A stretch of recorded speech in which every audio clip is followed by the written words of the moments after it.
Now I'll take you through Python conditional statements. In almost all programs, there comes a time when you have to make a decision.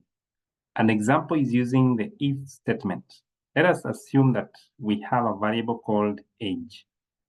We will also assume that we want to confirm the age of a person in order to categorize them, whether they are underage or adults. We will write if age is less than 18. The above is a Boolean expression and will evaluate to either true or false. The syntax of an if statement is if, then into brackets give the condition, then full colon, then indent the statement that comes after that statement if true. Now there is the use of the colon, which most beginners miss. An if statement has the condition which will evaluate to a Boolean statement. And if it evaluates to true, the statement that follows will be executed. And nothing happens if it is false. When you press enter after the full colon, the cursor will be indented automatically. The indentation is 2 white spaces. This means that Python interpreter will know that what statements to execute after the if statement. We can have as many statements as we want, as long as they are indented. It means they belong to that if condition. For example, if age is less than 18, print. You are not allowed to proceed. Maybe then print, thank you for your time. When we finish this, we should remove the indentation to get out of the if block. For example, you can print another statement, age equals to 14. If age equals to is less than 18, print, you're not allowed to proceed. Print, thank you for your time. Then print done. This means that the statement will execute whether the condition is true or not. This last statement here, the print of done. So it will execute whether it is true or not. Let's try this. So we have this.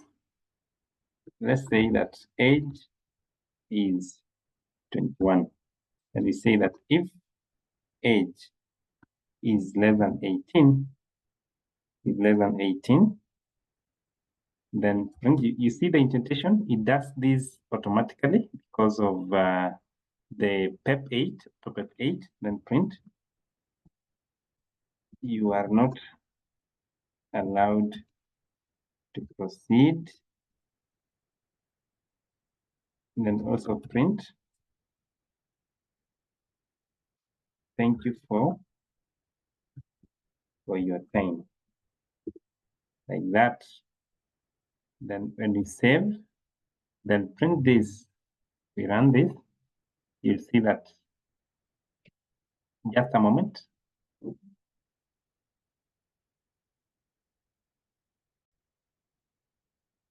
Now, we have age here, which is 11. If age is less than 18, print this. So let us print this, and you'll see that we have you're not allowed to proceed. Thank you for your time. What about if we change the age? Say the age to be 21, like that. When you save, you see that it doesn't print anything because this is not the case. The condition is not met. So if the condition is true, this will be printed. Now let's exit this and then print done the way we said. Print done like that. So when we have this, let's print this. Now this is done, although the condition wasn't met. What about if we return the condition to our initial one? If you print that, you are not allowed to proceed. Thank you for your time. Done. So this will be printed whether it is the condition is met, whether it is the condition is true or not. It will be printed because it is out of the if block. All right. Now, so when you finish this, we should remove the indentation to get out of the if block, just the way we've done. So this means that a statement will execute whether the condition is true or not. Now note that when we save the changes, the indentation will double up. This because when we save the changes, PEP8 will reformat the text and use 4 white spaces for the indentation. 4 white spaces for indentation is what is recommended by PEP 8. We run the program. When we run the program, we get the output as shown. So I've shown you how when you change the age to 21, and then I run the program, we'll only have done printed on the screen. This is because the true evaluation is not successful. The printing of done is executed whether the condition is true or not. Indentation in an if statement is one of the common problems that beginner coders face in programming. Suppose we wanted both of the statements to be printed in the program, they might mess with the indentation. Now, note that we only have one condition. What about if we wanted to have multiple conditions? We use elif, which is short for else if. For example, if age, okay, we have age, which is 14. We assign that variable to 14. If age is less than 18, you print you're not allowed to proceed. Thank you for your time. And else, if age is greater than 70, print you are qualified automatically. Then you print done. Like before, when you put full colon, we will have the indentation automatically. When we save, we will have PEP 8 automatically reformat the text. The indentation is done consistently. So you can have as many elif statements as you want. Let's try this. So we have this. If age, we have age. If age, we have the multiple conditions. The first condition is we are testing if the age is less than 18. We print this. Then we also test if age is greater than 70. That is 70. We print this. Otherwise, we print this one here. So this is the condition that will be tested. So if we print this, we will have this output here. Thank you for, you're not allowed to proceed because it's less than. What about if it's 71? Let's see, if this one is 71, then we save, then we run that, you qualify automatically, done. So that is if we have multiple conditions.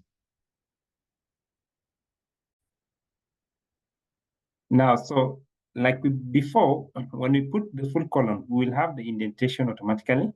When we save, we will have PEP 8 automatically reformat the text. The indentation is done consistently. You can have as many elif statements as you want. So you can also have an else statement so that when the previous conditions are not true, the else condition will be evaluated.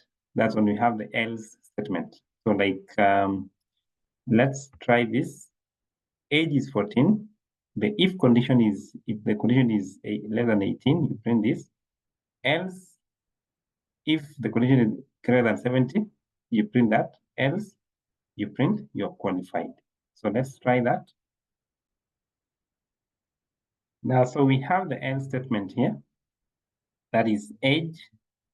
We have age here. Age equals to, let me just show you how we started this. Line 1, age equals 71. So let's say our age here was 31. If age is less than 18, you print this. Else, if age is greater than 70, you print this. Else, so let's see what will happen here. You are qualified. You see, so you see, it will print the last one. You are qualified, then done. So that is, we have the else statement, which will print if the previous conditions are not met. This will be printed.